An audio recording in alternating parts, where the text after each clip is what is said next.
Hi friends, நான் உங்கள் கூட ஷேர் பண்ணுற இந்த ரெசிபி பற்றி சொல்லணுன்னா, ஒரு நல்ல விஷயத்த கன்வே பண்ணணுன்னா, அதை ஹார்ஷாக ரூடாக சொல்கிறத விட சாஃப்டாக ஸ்வீட்டாக சொன்னோம்னா அந்த விஷயம் நல்லாவே ரிசீவ் ஆகும். அதே மாதிரி நம்ம சொல்கிற நல்ல விஷயமும் பார்த்திங்கன்னா நல்லா ரீச் ஆகும். நான் உங்கள் கூட ஷேர் பண்ணுற இந்த ரெசிபியும் அந்த மாதிரி தாங்க. ஒரு கசப்பான மருந்து சாப்பிட்டதும் நம்ம கொஞ்சம் இனிப்பு எடுத்து வாயில் போட்டோம்னா ரொம்ப சந்தோஷமாக இருக்கும்.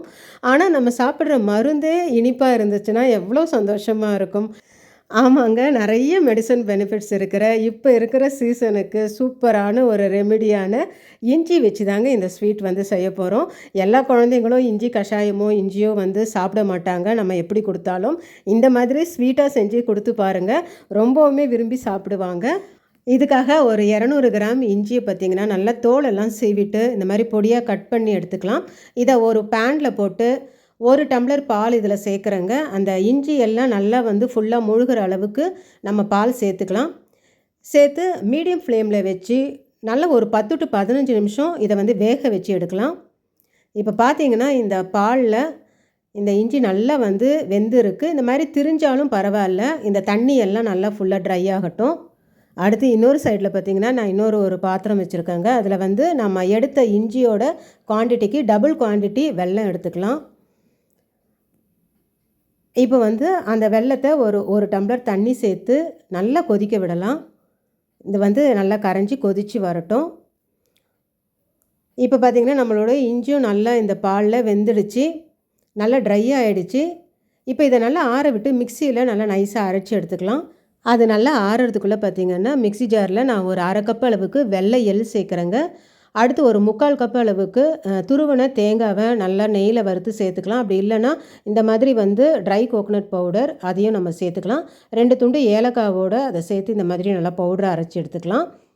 அடுத்து அதே மிக்சியில் நம்ம ஆற வச்சு எடுத்து வச்சுருக்கிற இந்த இஞ்சியும் போட்டு நல்லா நைஸாக பேஸ்ட் மாதிரி அரைச்சி எடுத்துக்கலாம்.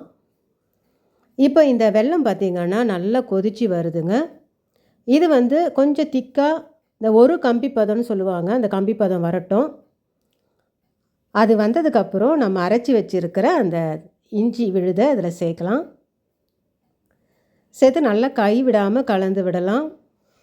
இது பார்த்திங்கன்னா நல்லா ஒரு 10 to 15 நிமிஷம் நல்லா கொதித்து வரட்டுங்க.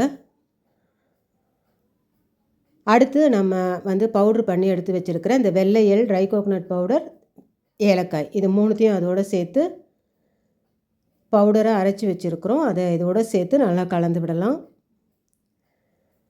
இதை மீடியம் ஃப்ளேம்லேயே வச்சு நம்ம பொறுமையாக கிளறிக்கிட்டே இருக்கலாம். இதுக்கு நெய் அதிகமாக தேவைப்படாதுங்க. ஜஸ்ட்டு ஒரு 3 ஸ்பூன் இருந்தால் போதும். இப்போ 1 ஸ்பூன் சேர்த்துருக்குறோம். கொஞ்சம் கலர்னதுக்கு அப்புறமா இன்னும் ஒரு 2 ஸ்பூன் சேர்த்து இந்த மாதிரி நல்லா சுருண்டு வந்ததுக்கப்புறமா நம்ம இறக்கிடலாம். இந்த மாதிரி பார்த்திங்கன்னா பேனில் நல்லா ஒட்டாமல் சுருண்டு வரட்டும். இதை அப்படியே பார்த்திங்கன்னா நம்ம பாட்டிலில் ஸ்டோர் பண்ணி வச்சு ஒரு ஜாம் மாதிரி சப்பாத்தி ப்ரெட்டில் தடவியும் கொடுக்கலாம். அப்படி இல்லைன்னா நம்ம இந்த மாதிரி ட்ரேயில் அதை போட்டு ஒரு 2 மணி நேரம் ஃப்ரிட்ஜில் வச்சு நல்லா செட் ஆனதுக்கப்புறமா இந்த மாதிரி சின்ன சின்ன பீசஸாக கட் பண்ணிவிட்டு டெய்லி இந்த ஒரு சின்ன துண்டு எல்லாருமே சாப்பிட்லாங்க. இது பார்த்திங்கன்னா ரொம்ப ஹார்டாகவும் இருக்காது, ஒரு ஜெல்லி மாதிரி தான் இருக்கும்.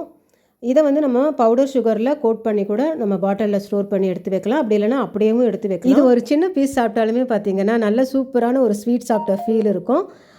இது நல்ல டேஸ்டியாக இருக்குங்கிறதுக்காக நம்ம அதிகமாகவும் எடுத்துக்க முடியாதுங்க. இது இஞ்சி சேர்த்து செஞ்சுருக்கிறதுனால சில பேருக்கு பார்த்திங்கன்னா வயிற்றுக்கு சேராமல் போகலாம். அதனால் டெய்லி இந்த மழை காலத்தில் ஒரு சின்ன துண்டு சாப்பிட்டா போதும், நல்ல ஹெல்த்தியாக ஃபீல் பண்ணலாம். இந்த டேஸ்டியான ஹெல்த்தியான ரெசிபி நீங்களும் உங்கள் வீட்டில் ட்ரை பண்ணி பாருங்கள் ஃப்ரெண்ட்ஸ். இந்த வீடியோ உங்களுக்கு பிடிச்சிருந்துச்சுன்னா லைக் பண்ணுங்கள், கமெண்ட் பண்ணுங்கள், ஷேர் பண்ணுங்கள், மறக்காமல் சப்ஸ்கிரைப் பண்ணுங்கள். தேங்க்யூ.